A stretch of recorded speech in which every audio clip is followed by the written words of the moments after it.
በመካከለኛው ምስራቅ ምድር ላይ ሞትና እሳት ክንፋቸውን ዘርግተዋል። ኢራን የመጨረሻውን የሞት ሽረት ትግል ጀምራለች።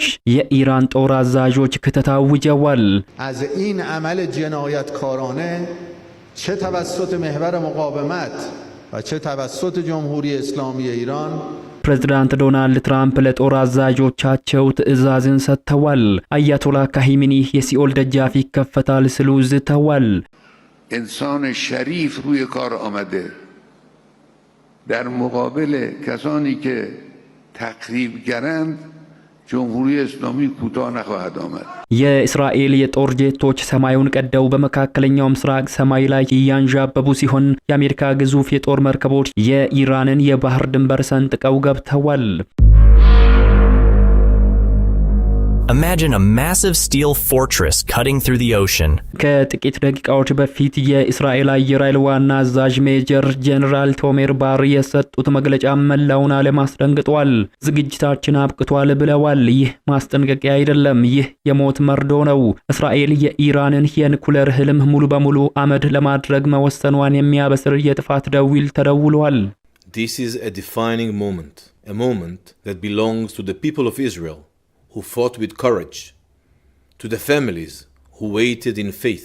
በዋይት ሃውስ በኩል ደግሞ ፕሬዝዳንት ዶናልድ ትራምፕ ዓለምን የሚያንቀጠቅጥ ትዕዛዝን አስተላልፈዋል። ለጦር አዛዦቻቸው የሰጡት ቀጭን መመሪያ ኢራን የምትተነፍስበትን ቀዳዳ ሁሉ ዝጉ የሚል ነው። I'd rather not see anything happen, but we're watching them very closely. I stopped 837 አሜሪካ ባለፉት 36 ሰዓታት ውስጥ ያደረገችው እንቅስቃሴ ደግሞ የጦርነቱን ብልጭታ ከወዲሁ ያሳየ ሆኗል። በየሰዓቱ የጦር መሳሪያ የጫኑ 15 ግዙፍ የካርጎ አውሮፕላኖች ኳታር፣ ኩዌትና ጆርዳን ላይ አርፈዋል። እነዚህ አውሮፕላኖች ተራራ የሚሰነጥቁ መሬት ውስጥ ያሉ ምሽጎችን ወደ መቃብርነት የሚቀይሩ ባንከር ባስተር ቦምቦችን አዝለዋል። ኢራን በአራት አቅጣጫ ተከባለች። ከምስራቅ አሜሪካ፣ ከምዕራብ እስራኤል፣ ከደቡብ የጦር መርከቦች፣ ከሰሜን ደግሞ የራዳር አይኖች አፍጥተውባታል። ኢራን የመጨረሻውን የሞት ሽረት ትግል ለማድረግ ሚሳኤሎቿን ከከርሰ ምድር ዋሻዎች ማውጥታለች። የኢራን ጦር አዛዦችም ክተት አውጀዋል። የቴህራን ሰማይ በቅርቡ በሚሳኤል እሳት ሊጠቃም ይችላል። ይህ ጦርነት ከተጀመረ የነዳጅ ዋጋ ጣሪያ ይነካል፣ የዓለም ገበያም ይናጋል። ምናልባትም ሶስተኛው የዓለም ጦርነት በደጃፋችን ይቆማል።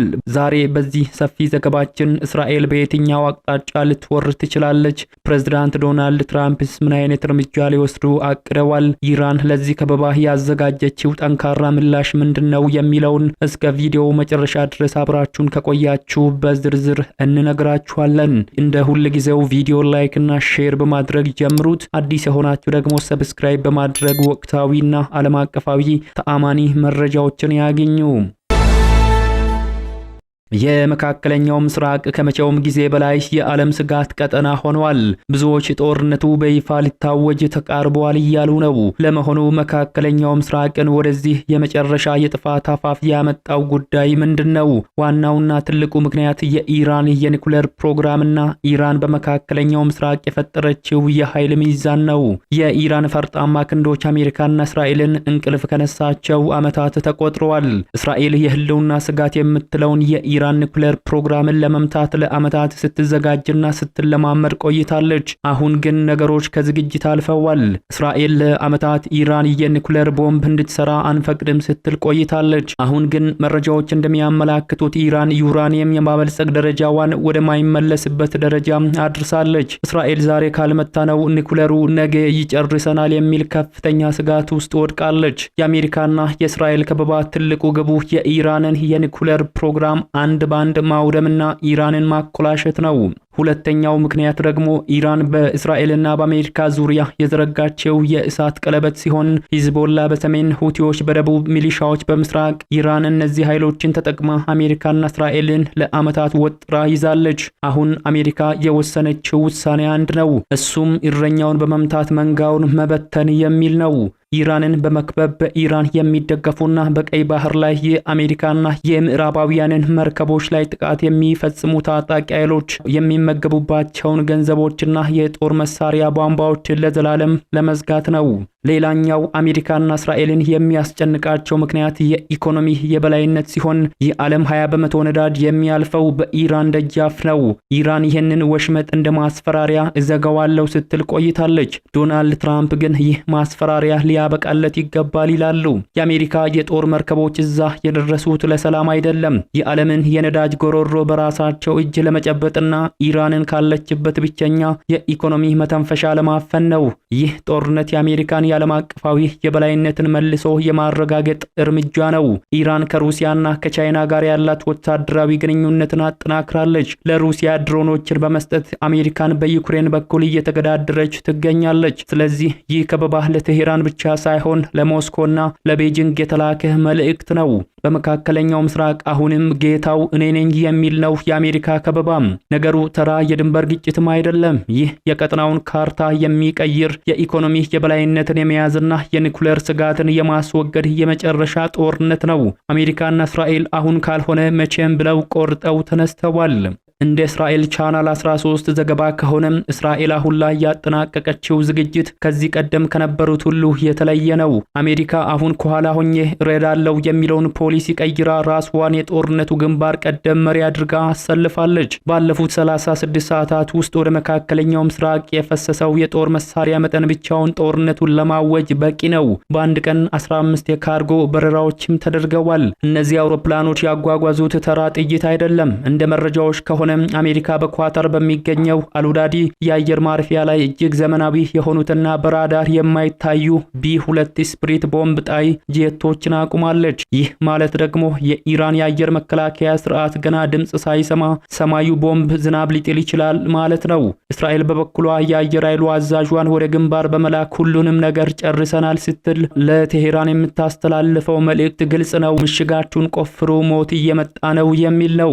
የእስራኤሉ ጀነራል ቶሜር ባር ዝግጁ ነን ያሉበት ዋና ምክንያት የእስራኤል F-35 ጄቶች ከአሜሪካ ግዙፍ ቦምብ ጣዮች ጋር በቅንጅት እንዲበሩ ስምምነት ላይ ስለተደረሰበትን ሁኔታ ለማሳወቅ ነው።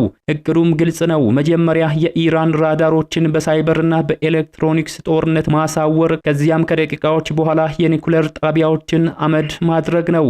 ወደ ባህር ስንወርድ ደግሞ ነገሩ ይበልጥ ያስፈራል። የአሜሪካ የጦር መርከቦች አሁን የኢራን ድንበር ደርሰዋል። በሆርሙዝ ወሽመጥ ላይ የተሰለፉት እነዚህ መርከቦች የኢራንን የነዳጅ መውጫ ብቻ ሳይሆን የኢራን ባህር ኃይልን አንገቱን እንዳያነሳ አፍነውታል። ትራምፕ ለጦራቸው የሰጡት ትዕዛዝ ማንኛውንም የሚንቀሳቀስ የኢራን ጀልባ ስጋት ከሆነ አጥፉት የሚል ነው። ይህ ማለት ኢራን በባህር በኩል ያላትን መተንፈሻ ሙሉ በሙሉ ተዘግቷል ማለት ነው። ታዲያ ኢራን ለዚህ ሁሉ ከበባ መላዋ ምንድነው? ወታደራዊ መረጃዎች እንደሚያመላክቱት ኢራን ተደራራቢ የመከላከል ስልትን ዘርግታለች ይላሉ። ነገር ግን ከቴህራን በስተጀርባ ያሉ ተራራዎች ውስጥ ሌላ ጉድ አለ። ኢራን የሚሳኤል ከተማ የምትለውን የከርሰ ምድር ምሽግ ከፍታለች። በሺዎች የሚቆጠሩ ባሊስቲክ ሚሳኤሎች ወደ እስራኤልና ወደ አሜሪካ ጦር ቤዞች ፊታቸውን አዙረዋል። አያቶላ ካሂሜኒ የሲኦል ደጃፍ ይከፈታል ሲሉ ዝተዋል።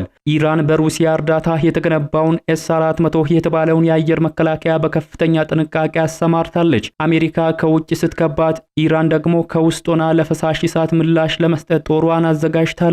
ኢራን ከ500 በላይ ባሊስቲክ ሚሳኤሎችን በተጠንቀቅ ያቆመች ሲሆን ጥቃት የሚሰነዘርባት ከሆነ ሚሳኤሎች ወደ ቴል አቪቭና በመካከለኛው ምስራቅ ወደሚገኙ የአሜሪካ ጦር ቤዞች ይተኩሳሉ ማለት ነው። በሺዎች የሚቆጠሩ ካማኬዜ ድሮኖች በአንድ ጊዜ በመብረር የአሜሪካንና የእስራኤልን አየር መከላከያ አይረን ዶምን ለማጨናነቅም ታቅዷል። ኢራን አሁን ያለችበት ሁኔታ እንደታነቀ አንበሳ ነው። የእስራኤል አየር ኃይል ወደ ኢራን ሰማይ ላይ ሲገባ የሚጠብቀው ሰማያዊ ምንጣፍ ሳይሆን የሩሲያ ሰራሽ S-300 እና የራሷ ባቫር 373 ሚሳኤሎች የሚተፉት እሳት ነው። አሜሪካ በትላንትናው ዕለት ወደ መካከለኛው ምስራቅ ለምን 15 በረራዎችን አደረገች ለሚለው ጥያቄ መልሱ ቀላል ነው። አሜሪካና እስራኤል ለረጅም ጊዜ የሚቆይ ጦርነት ሳይሆን በሰዓታት ውስጥ ኢራንን ሽባ የሚያደርግ መብረቃዊ ጥቃት ለማድረስ ወስነዋል። ለዚህ ደግሞ እጅግ ከፍተኛ መጠን ያለው የተራቀቀ ቦምብና ነዳጅ በቅርብ ርቀት በኳታርና ኩዌት ማከማቸት ነበረባቸው። አሁን ሁሉም ነገር አልቋል። የጦር አውሮፕላኖቹ ነዳጅ ቀድተዋል፣ ቦምቦችም ተጭነዋል፣ የሳተላይት መረጃዎችንም ተለዋውጠዋል።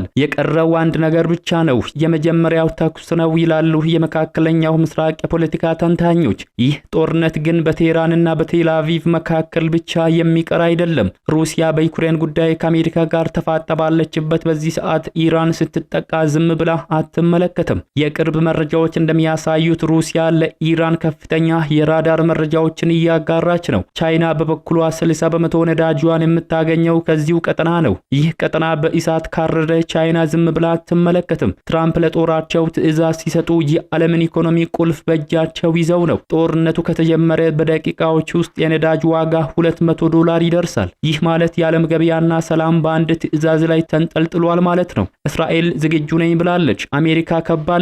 ኢራን ደግሞ ምሽጓን አጽንታለች። ኢራንን ወደ ድርድር ጠረጴዛ ያመጣታል ወይስ የሰው ልጅ ካያቸው እጅግ አስከፊ ጦርነቶች አንዱ ይከሰታል ትላላችሁ? ሐሳባችሁን በኮሜንት አጋሩን። ይህ ልዩ ትንታኔ ለሌሎች እንዲደርስ ሼር አድርጉ። ሰብስክራይብ በማድረግ የዚህ ታሪካዊ ክስተት ተከታታይ ይሁኑ። በቀጣይ መረጃ እስከምንገናኝ በያላችሁበት መልካሙን ሁሉ ተመኘን።